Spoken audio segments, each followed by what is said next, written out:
fotografía, vamos de lo general a lo particular. Antes de empezar con la parte de Argentina, si recorremos distintos lugares del mundo, tenemos lugares, pueblos, edificios que se han recuperado, que se han restaurado, no solamente a través de años, sino de siglos.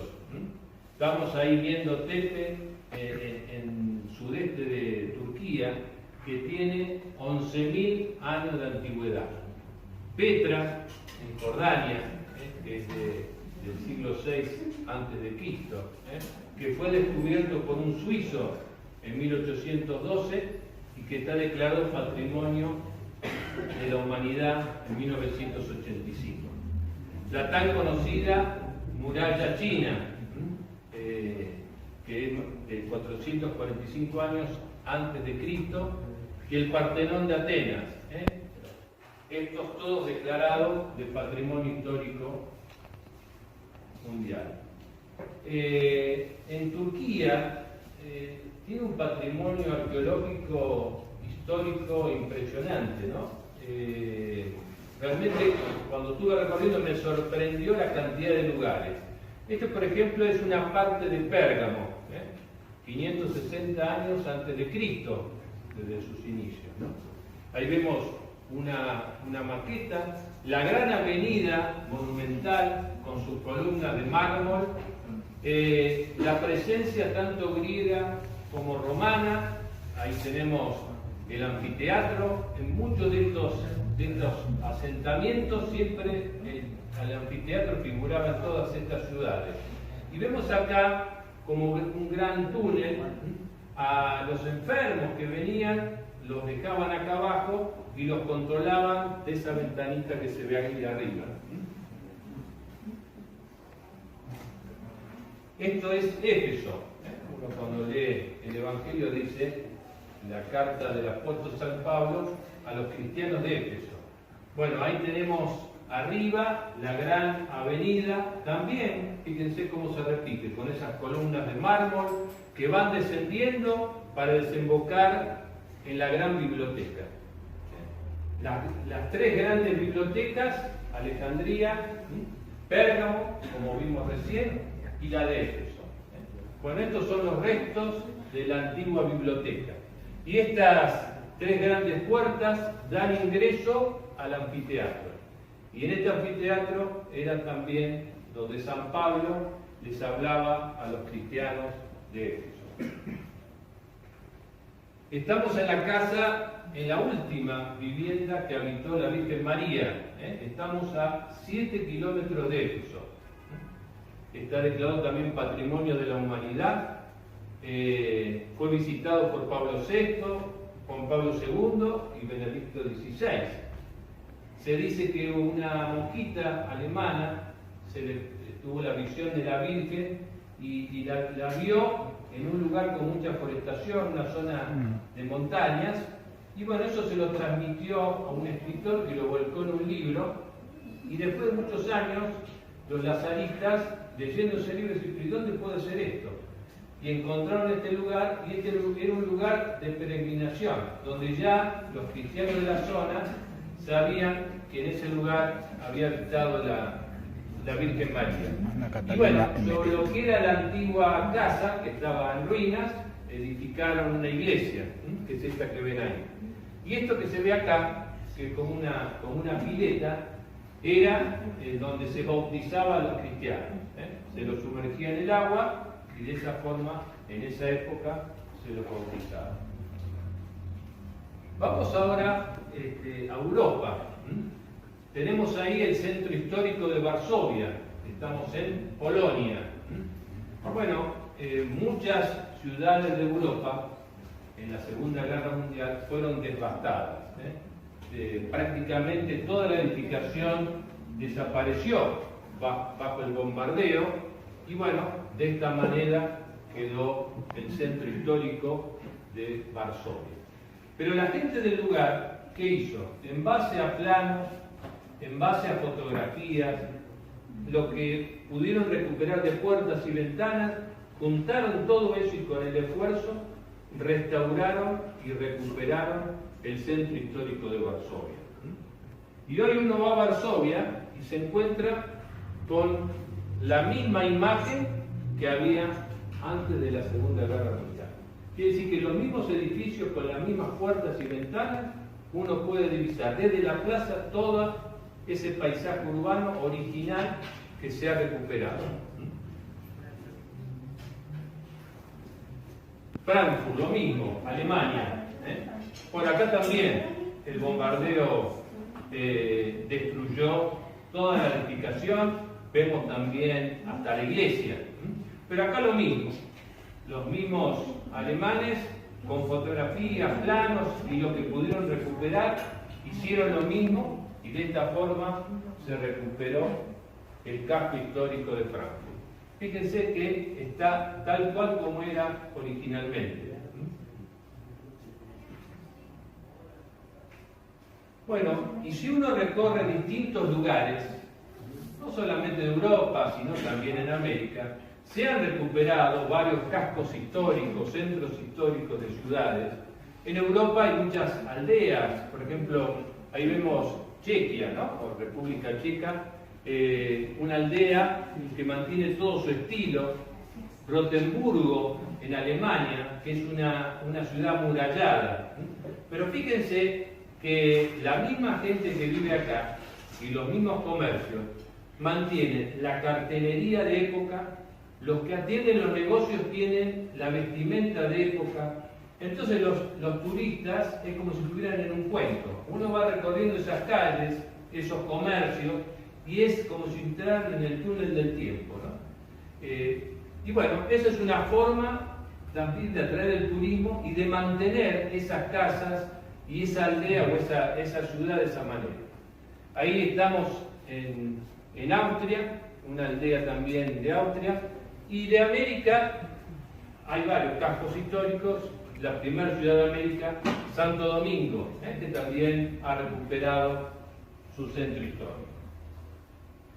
Pero bueno, vamos a la Argentina. Y vamos a empezar un poco por nuestro emblema, que es el Cabildo, nuestro edificio histórico, monumento histórico nacional. Cabildo, que arranca este edificio, ¿no? Antes era solamente una sala capitular y un calabozo, después se construyó un jesuita Blanqui construye este edificio, un edificio con techo a dos aguas de tejas, con 5 arcos de un lado y 5 arcos del otro, apoyado sobre la línea del cordón de la vereda. Tenía barandas de rejas en la planta alta. Y bueno, esa foto es de más o menos 1857. Pero en la década del 80 viene toda una gran oleada con ideas más liberales, con ideas de Europa, de modernizar. En París aparecían las grandes avenidas con sus bulevares. Nosotros teníamos el trazado original todavía de Garay, con calles angostas, manzanas cuadradas, no teníamos avenidas. Así que bueno, en la década del 80, Pedro Benoit, que es el mismo que va a intervenir en la ciudad de La Plata, va a transformar el edificio del Cabildo, pero lo va a transformar de tal manera que va a quedar así. Si hoy tendríamos que ir a la Plaza de Mayo y yo les digo, bueno, acá tienen el Cabildo, este edificio no tiene nada que ver con el anterior. Se le sacó las tejas muleras a dos aguas, se le hizo un techo plano, se le sacó la baranda de hierro que tenía en la planta alta y se le puso tipo balaustrada, y bueno, y se elevó la torre como queriendo jerarquizar el edificio, pero fíjense que eso no tiene nada que ver con nuestro Cabildo original. Y en esta década del 80, Buenos Aires quería tener su primera avenida. Para tener una avenida en calles angostas es complicado. Así que lo que se decidió es cortar por la mitad todas las manzanas para poder tener una primera avenida. Y esa primera avenida fue la Avenida de Mayo. Pero para hacer eso chocaba con el Cabildo. Así que la avenida la hicieron. Tardaron como 10 años porque hubo gente que donó el terreno, otros no lo querían vender y otros lo vendían. Entonces hubo muchas demoras, pero en 10 años se hizo. Así que ahí tenemos la Avenida de Mayo y fíjense que el Cabildo está incompleto porque le sacaron 3 arcos para poder finalizar la Avenida de Mayo. Y es como si uno le corta el brazo y tenía la cabeza muy alta, y ante el peligro que caiga, bueno, le sacamos también la torre. Así que ahí tenemos el Cabildo sin torre y sin 3 arcos. Pero viene también la época donde se empieza a hacer también la diagonal norte, había que hacer la diagonal sur. Y la diagonal sur tenía que terminar en Plaza de Mayo, porque eso era todo un plano con diagonales, entonces había que unir a futuro el poder legislativo con el poder ejecutivo y el judicial.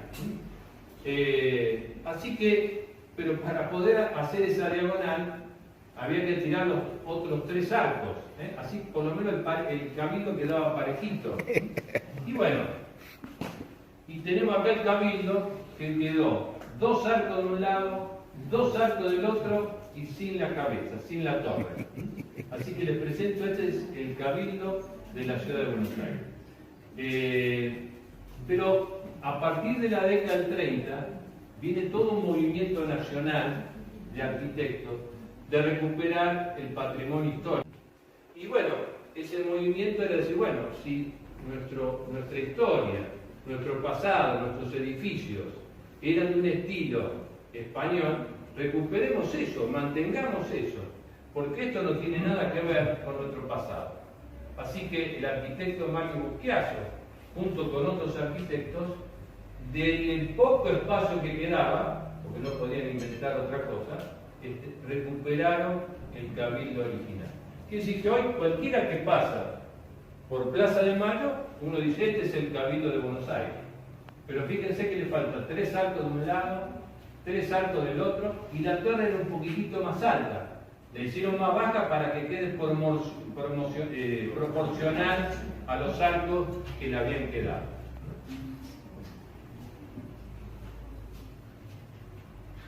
Vamos a otro ejemplo, la Casa Histórica de Tucumán. La Casa Histórica de Tucumán, donde se declara independencia, era una casa de familia. No era un gran edificio, no era un edificio importante. Lo importante es que en esa casa familiar se declaró la independencia argentina. Ahí tenemos la foto del estado de la casa en 1869.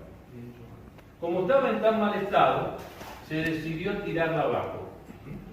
Así que bueno, dijeron, lo tiramos abajo y construimos un edificio un poco más importante, más solemne. Y en 1874 se construye esto. Estaba de presidente Avellaneda tucumano. Entonces, no, un momentito, si van a tirar abajo esa casa, por lo menos mantengamos la sala capitular. Así que la sala capitular se respetó y quedó, pero el resto lo tiraron todo abajo y se construyó esto. Pero después, en 1902, presidente Roca dice, no, vamos a darle más importancia, vamos a jerarquizar, hacer un tipo palacete en el lugar, rodeando el lugar, en la sala donde se declaró la independencia, y se construye esto. En el frente con algunas palmeras, pero fíjense que esto no tiene nada que ver con la casa familiar donde se declara la independencia. El mismo grupo de arquitectos que va a restaurar el Cabildo de Buenos Aires, lo mismo va a hacer con la Casa Histórica de Tucumán. Mario Busquiazo, que es de acá de la zona, de descendientes, de la zona de acá de Adrogué. Y bueno, hoy cualquiera que va a Tucumán, obligado, va a la Casa Histórica, ¿no? Y nadie va a dudar, esta es la Casa Histórica de Tucumán. Pero fíjense que no tiene nada que ver con lo anterior. otro ejemplo como para reflexionar. Estamos en el puerto de Buenos Aires. Acuérdense que cuando Garay funda la ciudad, llega a lo que hoy serían las inmediaciones de la plaza principal. Acuérdense que la plaza principal, hoy, la Plaza de Mayo, son 2 manzanas. La original era una sola. La Plaza de Mayo son 2 manzanas. La plaza original es la que está frente al Cabildo y frente a la catedral. La otra parte de la plaza era una manzana para edificar, que a principios del siglo XVII ahí la van a ocupar los jesuitas. Y después se van a la manzana de las Luces, donde está la iglesia de San Ignacio y el Colegio Nacional.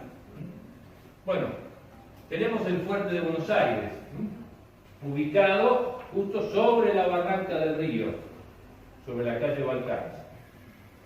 Tenemos una foto del fuerte, pero bueno, como acá hay que demoler, en 1852 se empieza a tirar abajo el fuerte de Buenos Aires. ¿Para qué? Para construir ahí 2 edificios. Uno el Correo y otro es la Casa de Gobierno. Ahí tenemos el Correo y la Casa de Gobierno. Pero después, como la Casa de Gobierno quedaba chica, se iban acumulando la cantidad de funcionarios, bueno, se hace un edificio nuevo del Correo, que hoy es el Centro Cultural, y se va a hacer un edificio mellizo al edificio que ya existía, el que está acá, se va a construir en este lado con la misma fachada. Así que tenemos la Casa de Gobierno. Antes eran 2 edificios con un callejón en el medio. Ese callejón nos llevaba, porque detrás de la Casa de Gobierno estaba en forma semicircular la aduana de Taylor. Tengan en cuenta que ahí estaba la barranca del río y hasta ahí llegaba el río. Después, en la segunda mitad del siglo XIX, cuando aparece Puerto Madero, desaparece la aduana de Taylor y aparece el puerto. Retengan esta imagen, porque esta que vemos acá es la Casa de Gobierno. Pero acá también se tiró algo. Acá al costado le falta una parte. Miren aquella parte, comparen aquella parte con esta.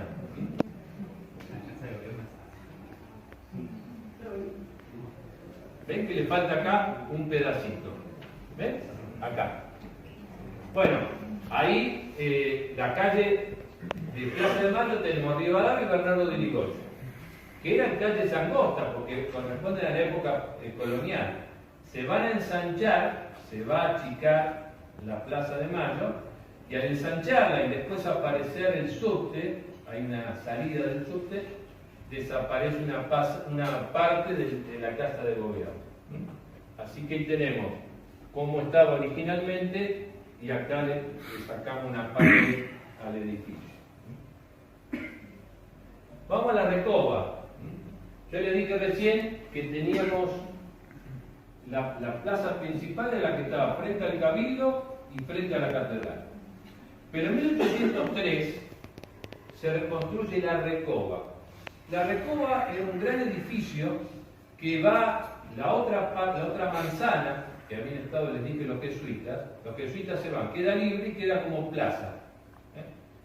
Ustedes ven ahí la plaza pelada, no había ni pastito, ni planta originalmente, ¿no? No había árboles, no había veredas, eso era todo tierra, porque ahí llegaban las carretas que ofrecían los productos, andaban los vendedores ambulantes, frente al Cabildo se reunía la gente para saber si pasaba algo cuando tocaban las campanas, como ocurrió con las invasiones británicas, o las procesiones alrededor de la plaza en Corpus Christi, o el Día del Patrono.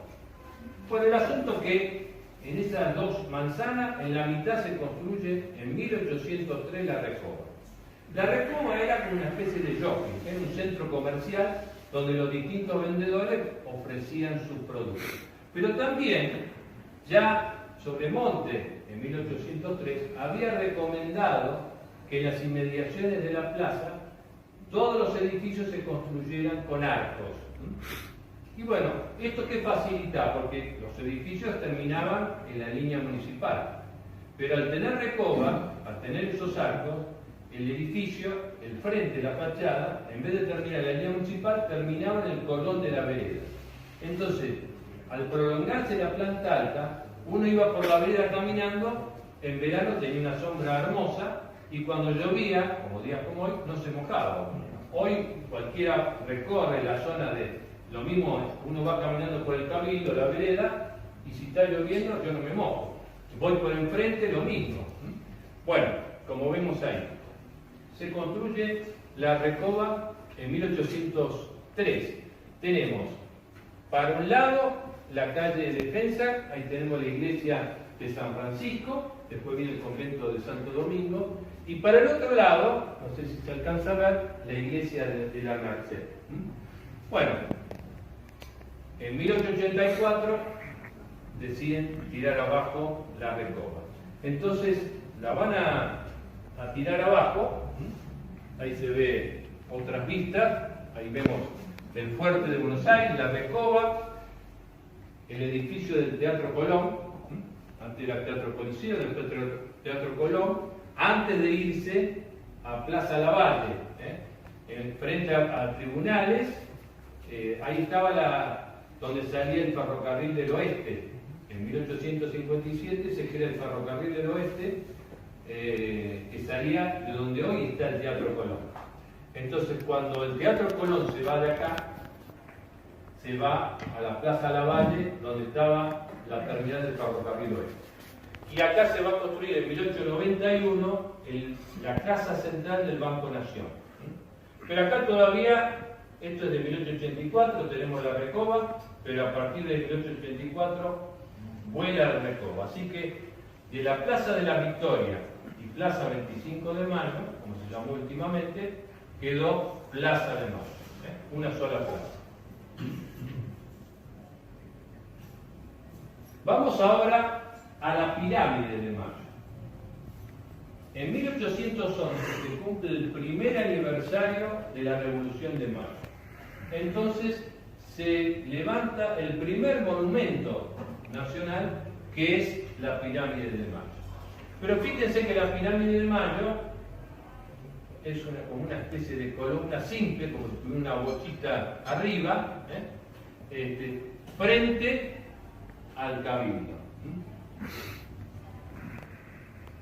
En 1856 la pirámide se la va a mejorar. Aparecen la frase 25 de mayo, el sol, la imagen de la libertad en la parte superior. En los bordes aparecen 4 imágenes, 4 estatuas. Se le agranda la reja, acompañada de 2 fuentes de agua que también van a volar. Hoy esas fuentes están en la avenida 9 de Julio y avenida Córdoba, para que vean que todo esto va y viene. En 1912 deciden no tirar abajo, correr de Mayo. Así que van a hacer una gran zanja, porque la pirámide de Mayo original, la que vimos acá y ahí, estaba en el centro de la plaza original, frente a la catedral y frente al cabildo. Pero al tirar la recoba, quedaba descentrada. Entonces hicieron una gran fosa, se la corrió y se la ubicó en el centro, donde estaba la recoba, en el centro de la Plaza de Mayo, como está hoy. Y quedó así, como lo ven ahí, como está ubicada hoy, en el centro de la Plaza de Mayo. Las imágenes. Bueno, las imágenes originalmente estaban a los costados de la pirámide de Mayo. Acá estamos viendo que la sacan de la pirámide y la trasladan frente a la iglesia a la Basílica de San Francisco, que está a una cuadra de Plaza de Mayo. Estaba en la vereda de enfrente, no la ven ahí. Después alguien dijo, no, pero escucha, ¿qué están haciendo? Eso tiene que estar con la pirámide. Así que bueno, hicieron el operativo traslado, la trasladaron una por una, la llevaron a pasear, y la depositaron en el lugar que correspondía, en los costados de cada, en los costados, como ven acá, como estaba originalmente de la pirámide de Mayo. Así que hoy ustedes van a Plaza de Mayo y van a ver que en los bordes de la pirámide cada uno tiene su imagen. Bueno, el Congreso, las reuniones del Poder Legislativo, el primer lugar va a ser la Manzana de las Luces, que es Monumento Histórico Nacional, todavía se conserva. Después se va a construir, ahí en Balcarce, en la esquina de Balcarce y Bernardo de Irigoyen, el Congreso, este edificio que vemos acá, este que está acá, que estaba frente a la Casa de Gobierno. Esto es una vista desde el interior que se ve ahí ya la Casa de Gobierno, pero otra cosa rara nuestra, en vez de tirarlo abajo, que por supuesto lo bueno que lo pudieron conservar, pero sobre eso lo envolvieron con un edificio, digamos, le construyeron arriba un edificio que es la FIP. Así que si ustedes van por Plaza de Mayo y dicen, sí, ahí está el Congreso, ¿dónde está? No, está dentro del edificio que todavía, no, son cosas raras. Pero bueno, por lo menos ustedes entran, lo que sería la entrada de la Academia Nacional de la Historia, van por los pasillos y se van a encontrar con la fachada del histórico Congreso. Después, en 1906, se inaugura el Congreso donde hoy está, ¿no? En la Plaza de los Dos Congresos. Bueno, lo que estamos viendo ahí es el Rancho de Rosas, Estancia Los Cerrillos, partido de Monte. Estamos muy cerca del río Salado, el rancho histórico de Juan Manuel de Rosas.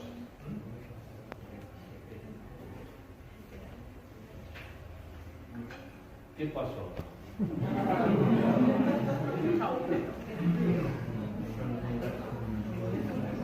¿Se lo movió? Bueno.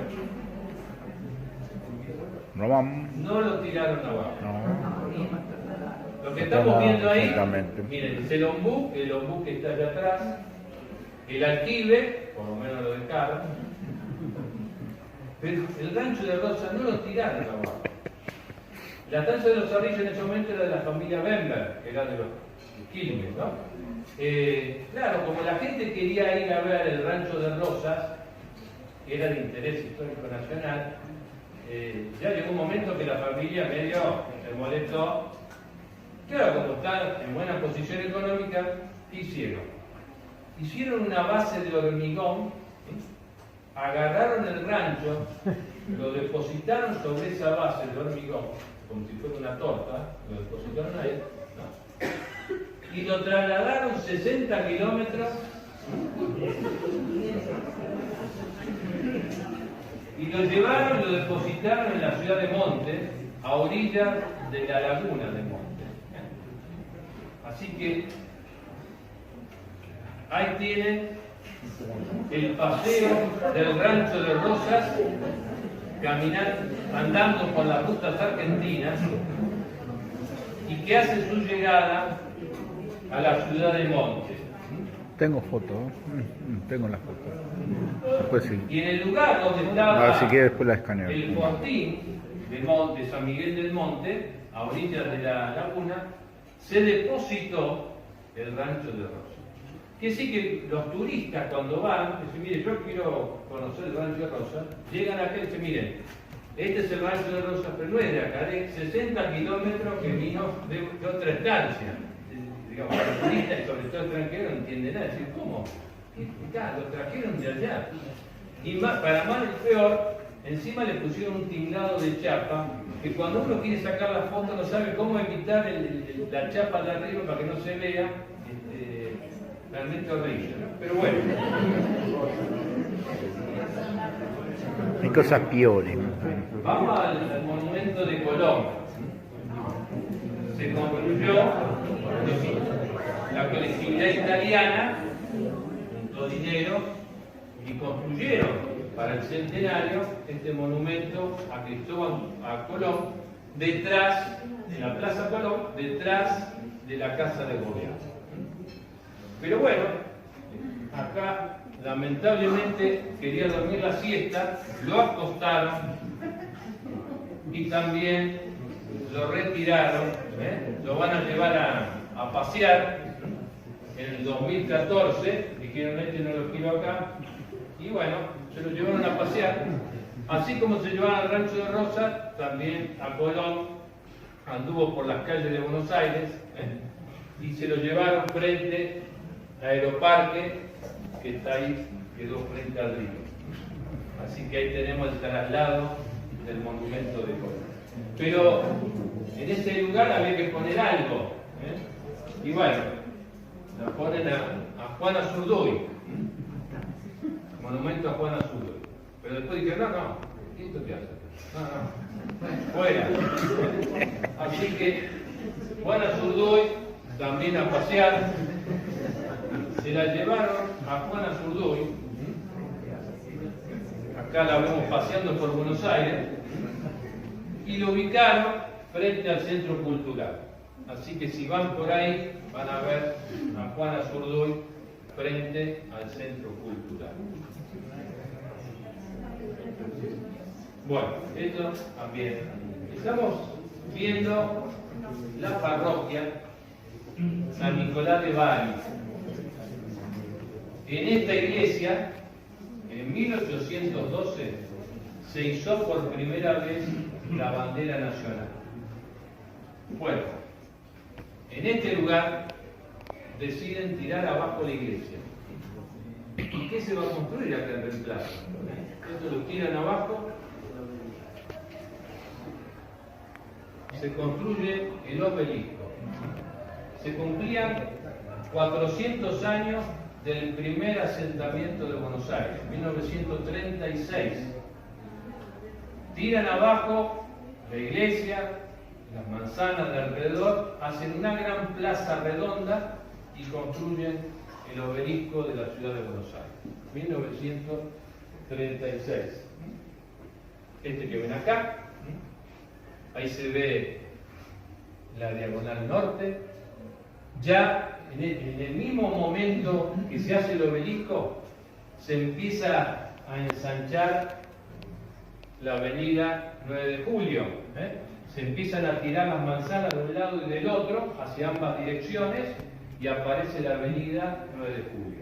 Es decir, que ya del trazado original, y a partir de la primera avenida, que fue la avenida de Mayo, ahora tenemos la avenida 9 de Julio, pero también a la vez, en esta misma época, se está ensanchando la avenida Corrientes. Cada 4 cuadras, la avenida Corrientes, la avenida Córdoba y la avenida Santa Fe, que tenían su ancho histórico, 11 varas, ya tomaba el tamaño mucho más amplio.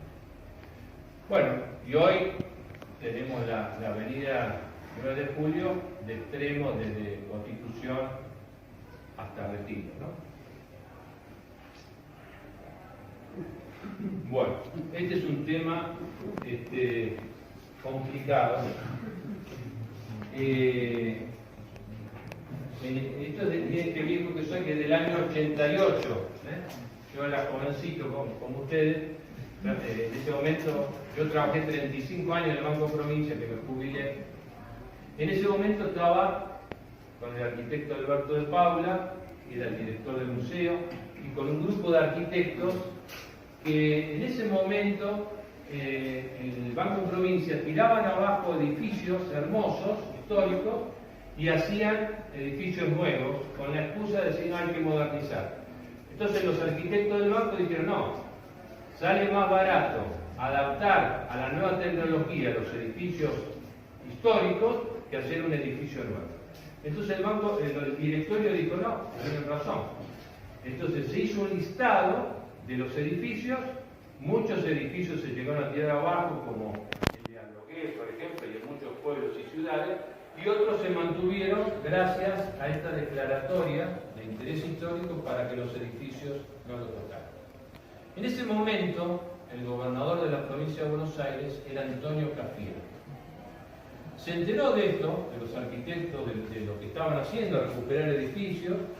Entonces manda una nota al directorio del banco y le dice, bueno, me gustaría que el CEPAC era Centro de Estudios para la Preservación del Acervo Cultural, este grupo de arquitectos, que teníamos la sede del Museo del Banco Provincia, para que restauren la casa de Eva Perón en Los Toldos, partido de General Viamón. Les presento ahí la casa de Eva Perón. Ven que está lleno de placas. El 7 de mayo, que es el día de Eva Perón, vienen micros de distintos puntos del país y esto es como si fuera un templo. Inclusive, cuando nosotros llegamos, yo ni conocía Los Toldos, nunca había ido, ni por supuesto ni la casa, tiene como un alambre tejido, ¿no? Entonces le ponían eso porque la gente arrancaba con un pedacito de ladrillo porque era como un recuerdo, como un tesoro que se llevaba. El asunto que estaban destruyendo la casa.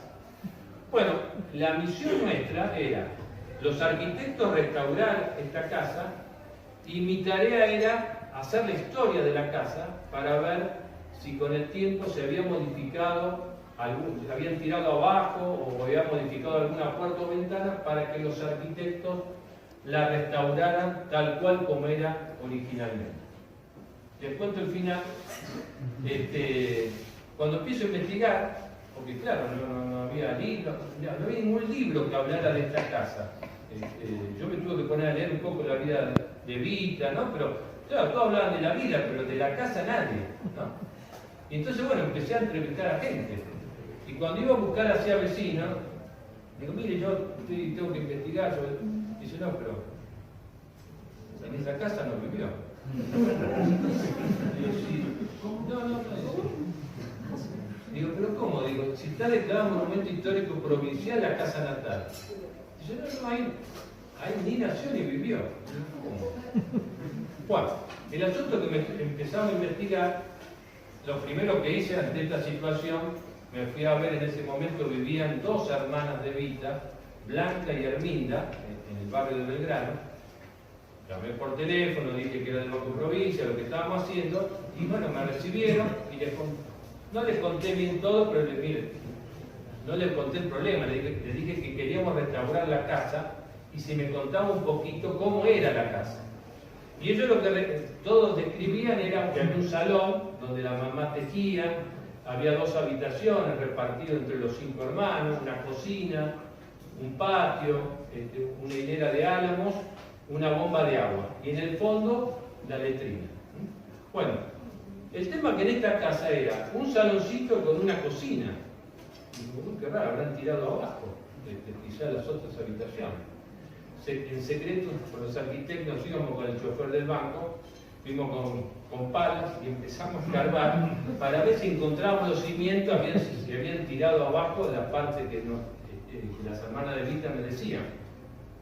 Bueno, hablando con las hermanas de Evita me dicen, no, nosotros no nacimos en la ciudad de Los Toldos, nosotros nacimos en la estancia de la Unión. Ah, la estancia de la Unión, y yo digo, ¿dónde queda? Y queda a 20 kilómetros. Wow. Entonces, nos fuimos a la estancia de la Unión, que queda a 20 kilómetros de Los Toldos. Juan Ibargüen, que es la mamá de Evita, con Juan Duarte tuvo 5 hijos. Juan Duarte tenía un campo en Los Toldos, pero él vivía en Chivilcoy, donde tenía su familia. Se nota que cada vez que iba a Los Toldos tenía hijos, tuvo 5, ¿no? El asunto es que en ese ir y venir, en la ruta tiene un accidente automovilístico, muere, y la mujer seguramente estaría enterada de la situación. Lo primero que hizo, agarró a la madre de Evita con los hijos, los echó de la estancia y alquilaron 3 casas. La última casa que alquilaron es una casa que está a 2 casas de esta, pero en esta ni nació ni vivió. Bueno, esta fue la última casa que vivió. La que nosotros decíamos la casa de las placas esta, y esta es la casa que vivió antes de irse a Junín. Pero lo que hicieron acá, le cambiaron la fachada. Tenía una puerta y una ventana, y le pusieron esta ventana. ¿Ven que acá se ven las marcas de la puerta y la ventana? le pusieron esta ventanita y entraban por el costado. Bueno, el asunto es que cuando llega una asesora de Cafiero al banco preguntando quién era Graci, digo, Graci soy yo, dice, mire, yo me he oído del gobernador que usted anda diciendo que esa no es la casa. Digo, bueno, yo, con los testimonios orales me dicen, digo, tengo unos días más, termino el informe, entonces bueno, yo lo que hice es, en ese momento no había computadora, llevábamos la máquina de escribir, me llevaba una escribana del banco, ¿no? El chofer del banco llevaba la cámara a sacar fotos, entonces juntábamos el testimonio oral, le sacaba la foto a la cara, la escribana tomaba el testimonio y después le hacíamos firmar, ¿no? Y bueno, le hacíamos, de eso hicimos dos, uno original tengo yo todavía en mi casa, porque el día que me arranque por lo menos tengo un comprobante, ¿no? Y el otro se lo llevó en el informe Cafiero, ¿no? Así que bueno, se llevó el informe y a los 20 días viene el asesor y dice, mire, lamentablemente vamos a tener que restaurar esa casa y no la que usted dice, porque dice, lo mismo que usted me diga que ese no es el cabildo, el verdadero cabildo está a 24. Dice, ya está en la mentalidad de la gente que es esa casa, ¿cómo hacemos ahora para decirle que no es? Digo, mire, hagan lo que quieran, el informe yo lo entregué, ¿no? Bueno, el asunto es, que el banco puso plata para restaurar una casa que no es, ¿no? Bueno, y acá, ¿qué van a hacer acá? Bueno, acá se hizo el museo, pero lo que me dio bronca, porque yo fui en el 2011, yo tenía que hacer el atlas turístico en 3 tomos, y en el tomo 3 está un capítulo destinado a la Casa Natal. Pero como era el nombre del museo, lo tuve que poner así. Así que bueno, me encontré con esto que decía Casa Natal, ¿no? Y los arquitectos lo que habían propuesto el gobernador en ese momento era, miren, lo que se puede hacer es comprar la otra casa y hacer un centro cultural, para por lo menos que esté dentro de todo ese predio. Bueno, hicieron esto, pero les voy a mostrar este detalle, porque esto a mí me salvó también. Lo que están viendo acá, antes en las municipalidades, Leticia lo debe saber muy bien, estaba lo que se llaman las fichas catastrales. En la ficha catastral está como si fuera la radiografía del lote, que están todos los propietarios, la silueta del edificio y la foto. Antes todos los municipios tenían la foto de la fachada, que se sacó en la década del 40.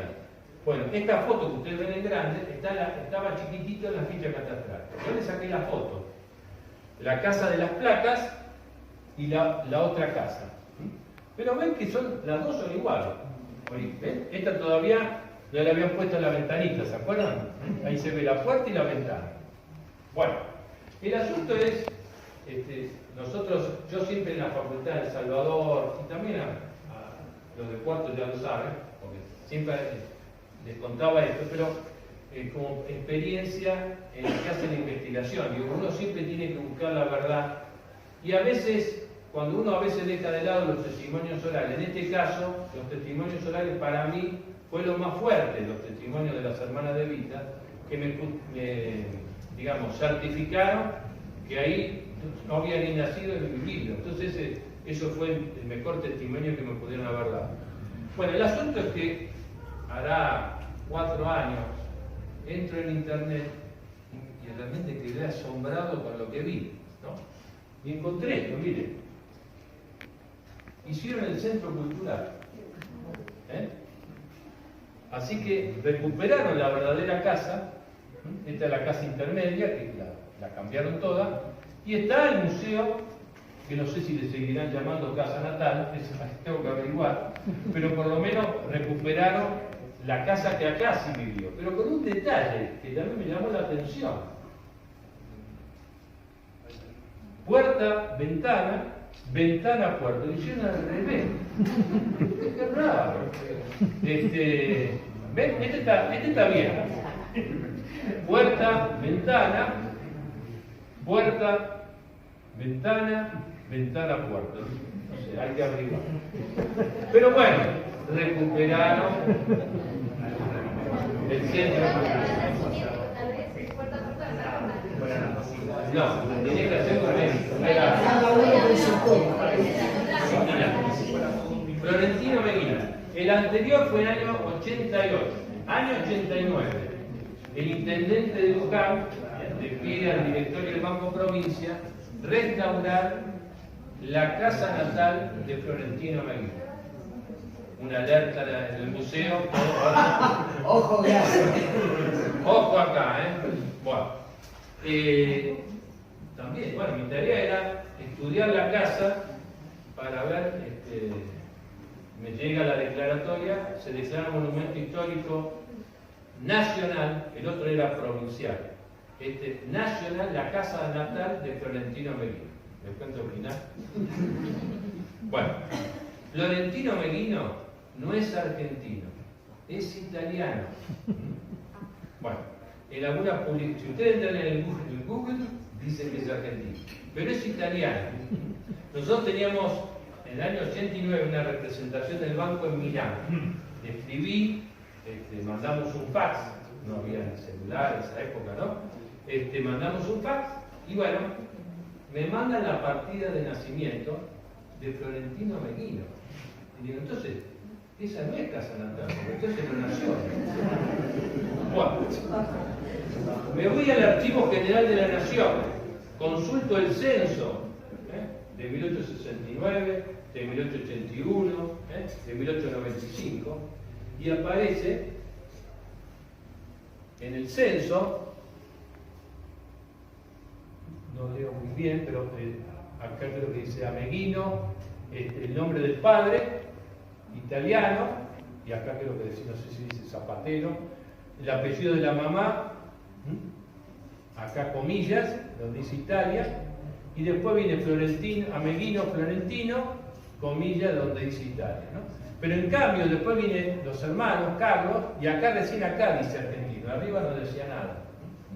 Bueno, con la partida de nacimiento y con eso pude presentarse, miren, no es casa natal, es italiano, sí vivió, esta es la partida de nacimiento, sí vivió en esta casa, pero si es italiano no es casa natal. Entonces, bueno, acá el banco, ante este informe, no puso un peso. Así que, pero lo cómico de esto, que en el Consejo Liberante teníamos que presentar el proyecto. Entonces, de Paula tenía que hablar del proyecto y yo de la historia de Ameguino, que iba a decir, ¿no? Y el presidente del Consejo Liberante era profesor de historia.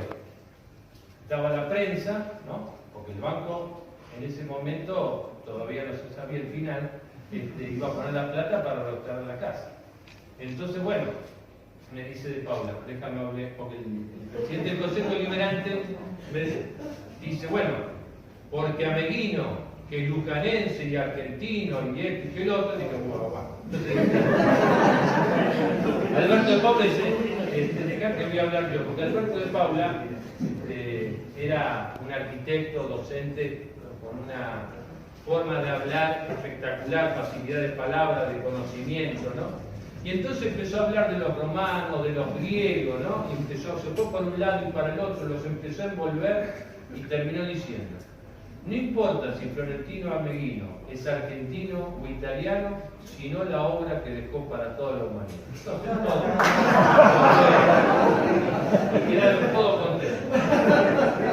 Bueno, estamos viendo acá el fuerte de Nuestra Señora del Carmen en Patagonia. Bueno, ahí ustedes saben que en la costa patagónica se hizo el plan patagónico. El rey de España hizo el plan patagónico instalando 4 fuertes en la costa patagónica. El temor que tenía España, que al producirse la independencia de Estados Unidos, los ingleses ocuparan la Patagonia. Entonces, el plan patagónico era colocar 4 fuertes en la costa. Uno de esos fuertes es el de Nuestra Señora del Carmen, de Patagonia, que es este fuerte que estamos viendo acá. Ocupaba toda una manzana. Después de la campaña del desierto, imagínense esto, ¿no? Lo tiran abajo, por supuesto, ¿no?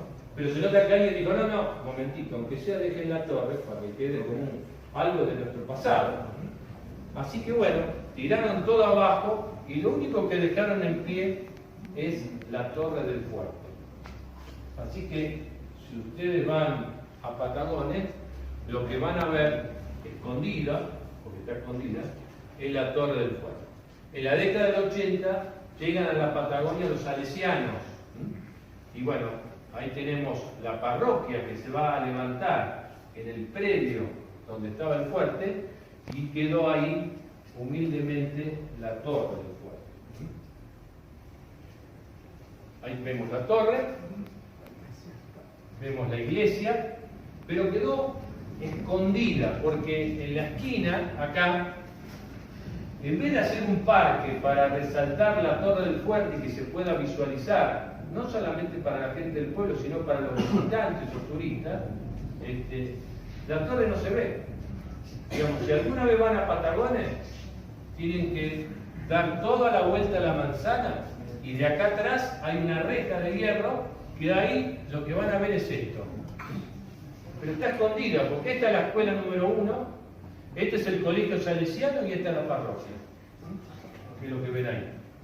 Entonces está escondida, ahí tendrían que haber dejado, en vez de hacer la escuela, hacer un parque para jerarquizar la Torre del Sol. Es monumento histórico nacional, pero por lo menos tenemos la torre. Falta la firma.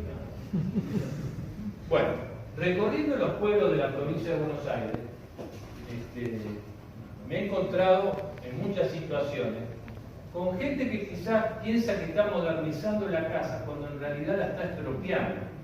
Dice, no, vamos a cambiar la puerta con banderola, saquemos eso y pongamos una puerta moderna, modernicemos la ventana. Y en realidad lo que están haciendo es estropeando esa fachada.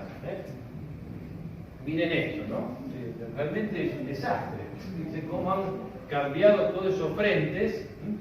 Y bueno, eso es un poco de falta de conciencia, alguien que les avise, si no, que si conviene más mantener ese estilo que estar haciendo esto, ¿no? Pero no todo es negro, no todo lo negativo. Uno también recorriendo la provincia de Buenos Aires se encuentra con edificios recuperados, con edificios restaurados, pues quizás es un restaurante, es una confitería, es un colegio, es un asilo. Ahí tenemos distintos casos, ¿no? O también antiguos almacenes de ramos generales. Que hoy, para cualquier turista que va a un pueblo, dice, va a ver dónde hay un almacén para poder los mostradores de madera, los estantes de madera. Ahí tenemos, en toda la provincia todavía quedan unos cuantos. Bueno, terminamos con 2 ejemplos, o 3 podríamos decir, de 3 lugares.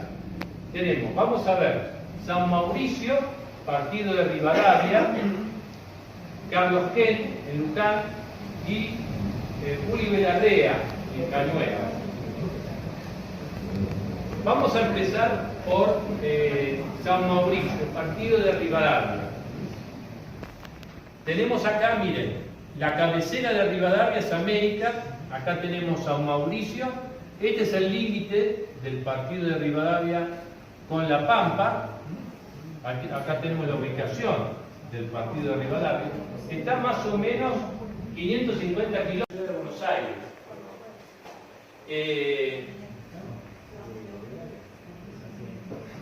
El pueblo de San Mauricio lleva el nombre porque el fundador es este señor, Mauricio Dubá, que en 1883 llega de Italia con su familia y con sus hermanos, y ellos van a comprar un campo. Tengan en cuenta que hacía 4 años que habían finalizado la campaña del desierto, así que toda esa zona se empieza a ocupar, compra un campo, pone un almacén de ramos generales, decide levantar un pueblo en ese lugar.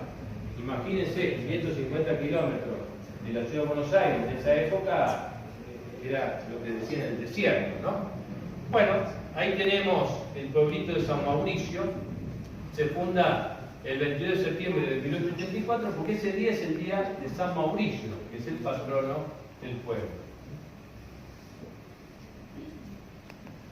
Ahí tenemos la iglesia de San Mauricio, se inaugura en 1893, ahí en una comunión, vemos ahí toda la gente del pueblo, llega el ferrocarril, en cualquier pueblito, en cualquier lugar donde llega el ferrocarril, eso trae progreso, realmente eso empieza a crecer.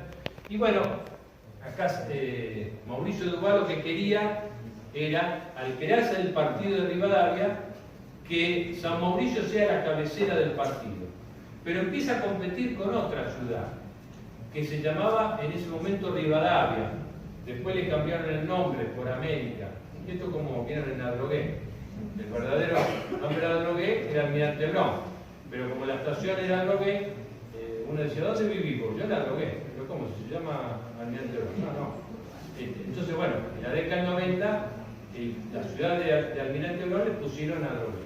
Bueno, acá lo mismo. Rivadavia, como todos decían América por la estación, le cambiaron el nombre de Rivadavia por América. Entonces competían a ver quién iba a ser la cabecera. Bueno, por conexiones políticas, gana América como cabecera. Esto hizo que San Mauricio, así como había empezado a crecer, llegó a tener más de 1.500 habitantes, empieza la escuela, ¿no? Los distintos comercios, empieza a crecer, pero cuando ya no es cabecera, como que empieza a perder fuerza y la gente se iba más a América. En la década del 30 la crisis hace que el pueblo empiece a decaer. Fue el primer pueblo que va a tener electricidad y llegó a tener 1.500 habitantes. Pero en 1931 muere Mauricio Dubá, y esta zona, ustedes saben que estamos en la Pampa Alta, más o menos estamos a 80 metros sobre el nivel del mar, pero como es una planicie, esta zona empieza a llover en la década del 80, en la década del 90, y en el 2001 hubo una gran inundación en toda esa región, y bueno, el pueblo quedó totalmente bajo el agua. Fíjense, América, que cumplía 100 años, hicieron un logo con una familia cargando bolsas, que simbolizaba las primeras familias de inmigrantes que cargaban las bolsas en la cosecha, y 100 años después, las familias cargando bolsas para frenar la inundación. Bueno, ahí lo que estamos viendo es esas bolsas de tierra para frenar el avance del agua. El asunto es que ante esta situación, la gente del pueblo se empezó a ir. Así que en el 91 tenía 39 habitantes, en el 2001 28, en el 2010 yo fui hace unos años, había 3 habitantes, no sé ahora, pero está totalmente abandonado. La capilla se cayó el techo, acá en la foto que saqué tenía pared, ahora ya no tiene. Las casas están todas abandonadas, es un pueblo fantasma. Acá, por ejemplo, vive una señora, no sé si vivirá todavía, pero cuando estuve, que era enfermera. Entonces, bueno, ella toma la presión a la gente que vive, los 2 o 3 que viven ahí, o la gente del campo. Y ella, al lado, hizo un museo. Entonces, con algunos elementos de las casas, antes que se lo roben, y con lo de la capilla, las imágenes, bueno, armó ese museo que si alguno va puede visitarlo. Por lo menos recuperó parte del patrimonio ahí del pueblo. Esta es del año 2004, una vista aérea del pueblo, y esta es una imagen satelital actual. Está totalmente abandonado. Vive, sí, 1 o 2 familias que viven más del campo. Y el pueblo fue declarado de interés histórico provincial, un pueblo que desapareció. Vamos al otro extremo. Uribe Larrea. En el 2009 se instala el programa Pueblos Turísticos. El secretario de Turismo de la provincia, yo lo había tenido de alumno en El Salvador en la carrera de turismo, y me viene a ver para trabajar en conjunto. Y bueno, empezamos a trabajar, Y uno de los pueblos que hicimos fue Uribe Larrea. La idea era los pueblos que estaban detenidos en el tiempo, tratar de revitalizarlos. Y eso se le daba charlas a la gente, el Banco Provincia le donaba computadoras y banderas de ceremonia a la escuela, se plantaban árboles, se ponían carteles, le hacíamos libritos, después se los muestro. Todo eso gratis, todo eso lo pagaba el banco. Bueno, acá lo que estamos viendo es el Palenque, que es de 1890, los que han ido a Uribe, hoy es un restaurante. La Uribeña, esta es una fábrica de cerveza artesanal. Este señor, cuando fuimos, esta es una casa, una esquina abandonada. En la pared lateral, ¿alguno fue a Uribe? Sí. Bueno, la pared lateral es cuando se filmó la película de Juan Moreira, cuando lo matan, es la parte acá en esta pared, está filmado. Y este señor compró esta esquina totalmente abandonada, tenía una fábrica de soda, creo que por ahí, ¿no? Se cansó, vendió todo y bueno, se puso una fábrica de cerveza artesanal. Restauró esta esquina, puso la fabricación de cerveza y entonces nosotros íbamos cada tanto, ¿no? Para dar charlas a las maestras, a la gente del pueblo, ¿no? Cómo tienen que hacer. Le mostramos fotos de cómo no tienen que hacer, de no cambiar las puertas, cambiar las ventanas, ¿no? Y bueno, le pide al secretario de turismo decir, mire, porque él lo que ofrecía era, iba la gente, tomaba una cerveza y una picada, o hacía algún sanguchito. Dice, mire, ¿no se podrá declarar a Uribe la fiesta provincial de la picada y la cerveza? Y bueno, el secretario de turismo dijo, sí, cómo no. Así que Uribe está declarado la fiesta provincial de la picada y la cerveza. Creo que es en el mes de octubre. Yo cuando trabajaba en el banco, como yo estaba con los pueblos, muchos me llamaban y decían, mirá, Alfredo, quiero ir con mi familia, ¿qué pueblo me recomendás? Y yo digo, mirá, andate a Uribe, llévense la bicicleta, digo, pueden ir, pasear, caminar, ¿no? Y bueno, y fueron, y el otro día me llama y dice, ¿dónde me mandaste? ¿Qué pasó? Dice, no podía estacionar, estaba lleno de gente. Justo era la fiesta de la picada y la cerveza. Así que, pero fíjense, a veces con una declaratoria, cómo reactiva también un pueblo, ¿no? Hoy Uribe tiene varios restaurantes, apareció heladería que antes no había, tenemos la iglesia Nuestra Señora de Luján, que es de 1890. Esta era una estancia de Uribe Larrea. Y en 1894 llegan los salesianos. El colegio es una escuela agropecuaria y muchos turistas, cuando vayan, los que no fueron, digamos, el paso obligatorio es por acá, porque acá en la escuela venden miel, tienen queso, salame, dulce de leche, bueno, hasta hierba de los salesianos, todos los productos, vino, entonces eso es un paso obligado. Bueno, y terminamos con esto. Carlos Ken, yo tengo como un aprecio especial porque digamos, es como que lo vine a hacer. Porque Uribe, como tenía la escuela agropecuaria, era un pueblo que vivía por lo menos. Creció, pero no era un pueblo que estaba moribundo como otros que hemos sido. Nosotros con el Banco Provincia, yo después, en una época, nos peleamos con la provincia, porque era muy politizado, entonces inventé el programa, ese era el programa Pueblos Turísticos, que lo hacíamos en conjunto. Pero como había, por ahí me decían, no, no lo vamos a hacer este pueblo. Digo, ¿cómo? Digo, si lo pidieron al directorio, digo, queda mal el banco, ¿cómo no? No, porque bueno. El asunto que empezamos con sí, no, entonces presenté un programa nuevo llamado el Banco Provincia y los Pueblos. Entonces me manejaba solo y no teníamos que estar haciendo nada en conjunto, porque la otra pelea era que los carteles, miren qué pavada, ¿no? Los carteles pagaba el banco, yo le ponía el logo del banco, ¿no? También llevaba el de la provincia.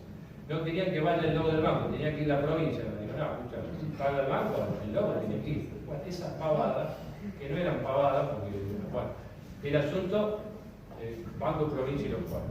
Y entonces hicimos muchos pueblos, en Goin, en Carmen de Areco, Ascuénaga y Villa Ruiz en San Andrés de Giles, O'Higgins en Chacabuco, las Marianas en Navarro, las colonias alemanas del Volga en Coronel Suárez, hicimos en Pila, bueno, todo una cantidad. Pero este es como un amor especial, porque este fue el primero. Y este Carlos Kent iba a desaparecer también. Pero les voy a contar un poco la historia. Miren, Luján, a 70 kilómetros, Luján queda a 70 kilómetros de la ciudad de Buenos Aires, y acá tenemos el plano de Carlos Kent. Un planito, lo que tenemos verde oscuro, es el predio de la estación, que hoy día es como un gran espacio verde, que la gente que va lo aprovecha al máximo, se va a la reposera, toma mate, puede caminar.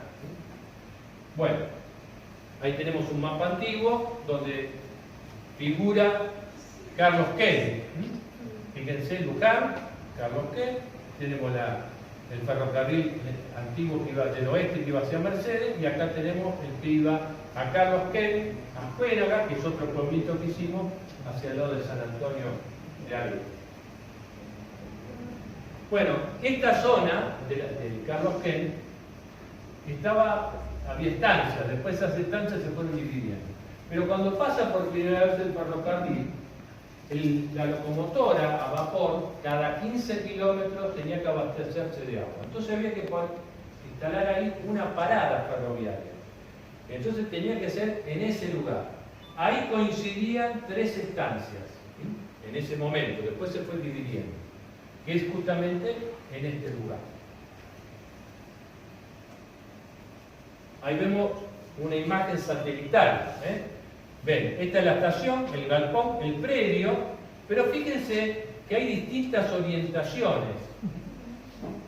Las distintas orientaciones responden a las 3 estancias que chocaban justamente en este límite, que es justo lo que atravesó el ferrocarril.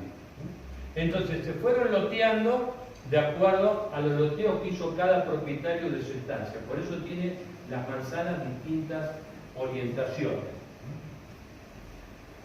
El nombre del pueblo de Carlos Kent es debido a la estación, que un 12 de agosto de 1881 se le pone el nombre de Carlos Kent a la estación, no al pueblo, a la estación, y entonces el pueblo lleva el nombre de la estación, que es Carlos Kent.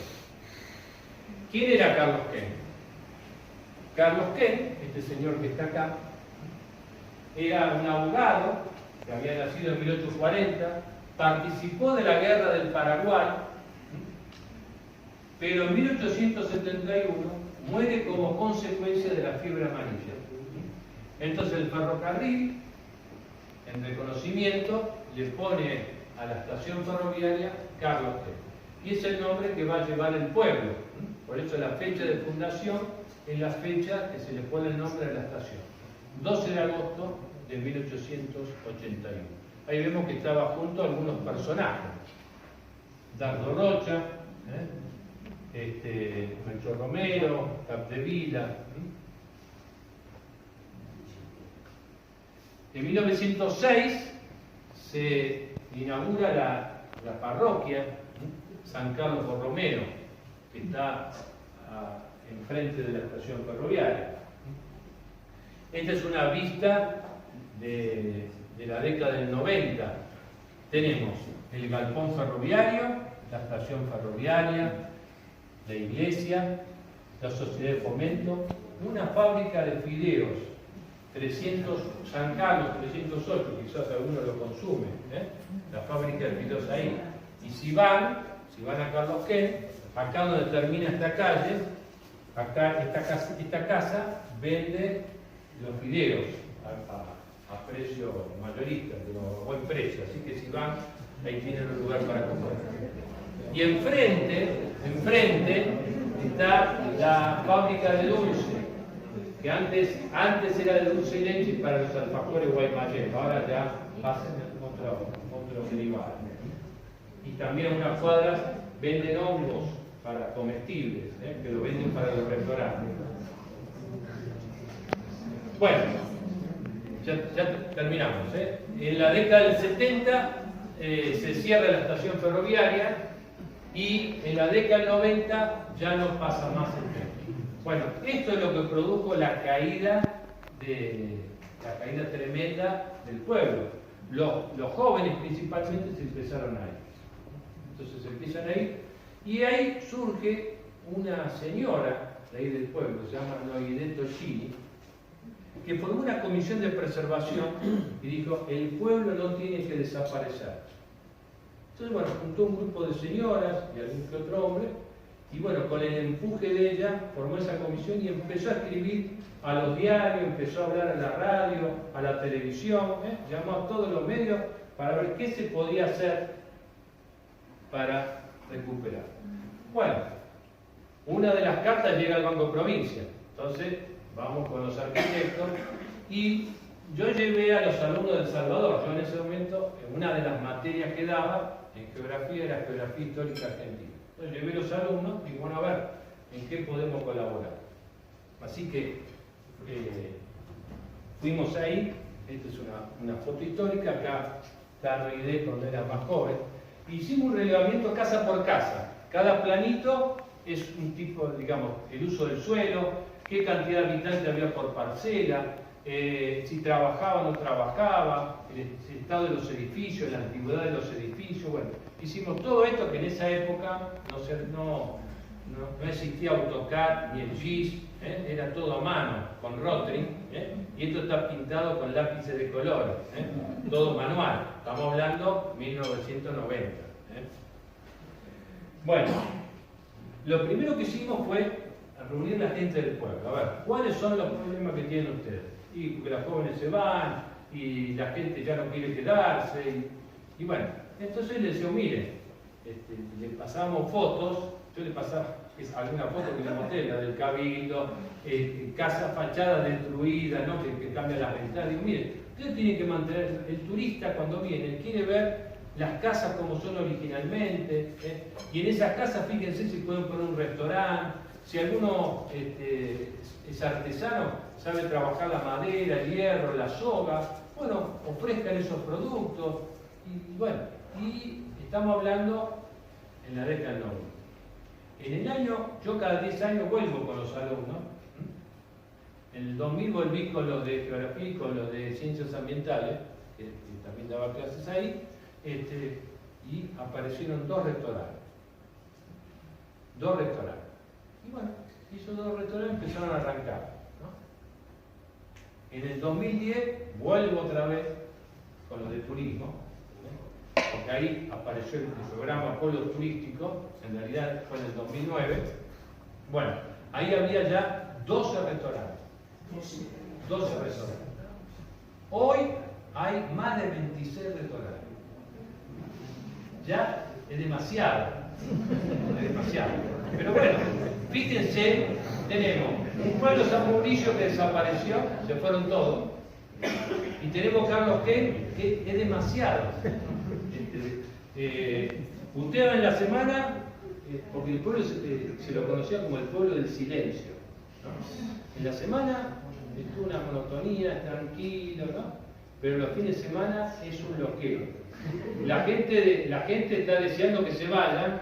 El peor día para la gente del pueblo es el domingo a la noche, por la suciedad que deja la gente en todo el pueblo. Queda todo sucio, porque la gente que recoge la basura va recién el lunes a la mañana, así que se tienen que aguantar todo el domingo la basura que dejan los visitantes, ¿no?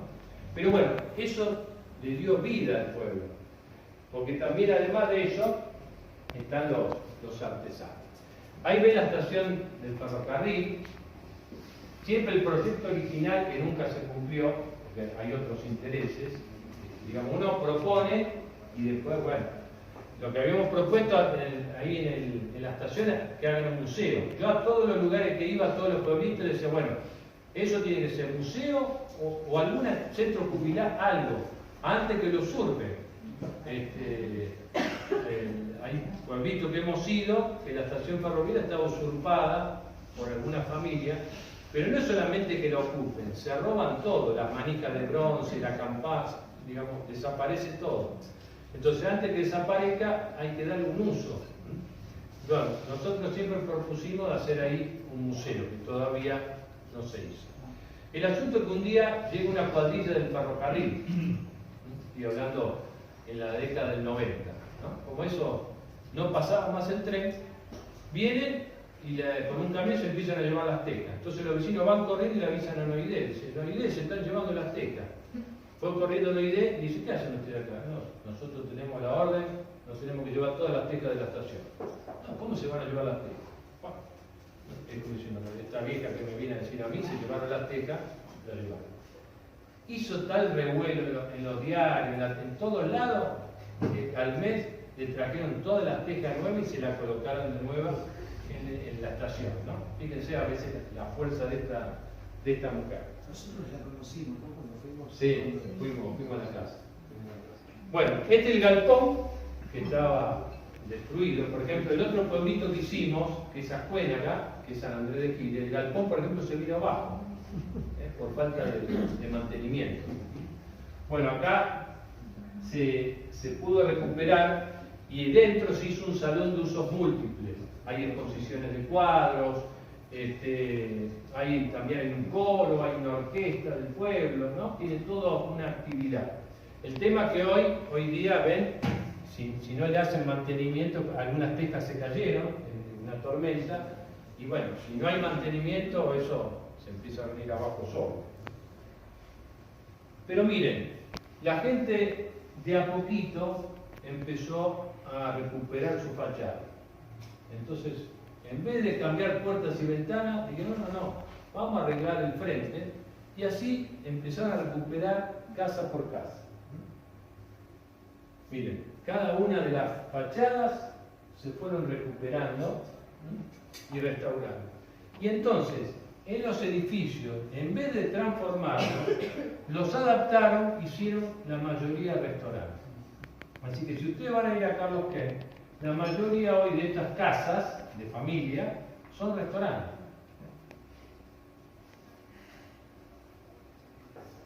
Y bueno, donde antes los jóvenes se iban, ahora los jóvenes son mozos, tocan la guitarra, y estos, bueno, son algunos de los restaurantes. En el predio de la estación están los artesanos, arrancaron los artesanos, ahora venden empanadas, ya venden cualquier cosa, ¿no?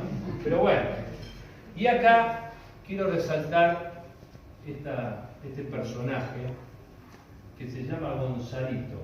Y cuando fuimos con los del cuarto el año pasado, el año, antes de la pandemia, bueno, con los del cuarto de historia que fuimos, los llevé para que conozcan a Gonzalito. Gonzalito es un personaje del pueblo.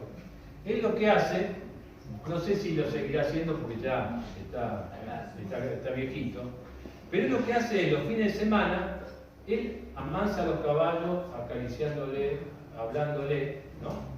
Sube a los chicos así, para que vean lo mansitos que son los caballos, ¿no? Y a la gente, a los visitantes, a los turistas, les explica la vida del gaucho, ¿no? Del caballo y cómo es la vida en el campo, ¿no? Bueno, y yo digo, pero Gonzalito, vos tenés que pasar la gorra. Dice, no, yo lo hago por boca, me emociona decirlo.